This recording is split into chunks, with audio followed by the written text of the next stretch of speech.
I note that this question that I'm asking the government comes on the heels of this House's passage of what I will say is a very dangerous budget for Canada and for Canadians, a budget that cements a $78 billion deficit. A budget that signs Canada up to $321 billion more in new debt over the coming years. A budget that will allow for $55 billion to be spent this year on debt interest alone. Now, Mr. Speaker, that is more than this government spends on health transfers to provinces. That is more than this government spends on the child tax incentives. That is more than Canada collects in GST. When I bring that up, it's to say that these numbers have meaning.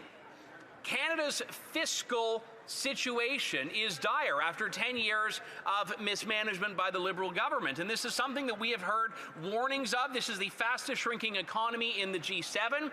The deficit of $78 billion is one that the Liberal government, the Prime Minister, said would not exist because he promised a deficit of no more than $62 billion.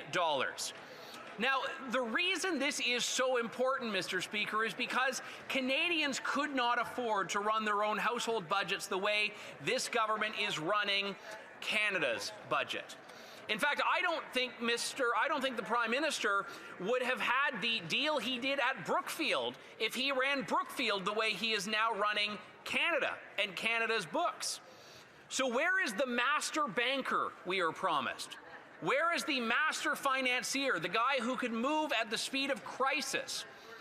Where is that Prime Minister?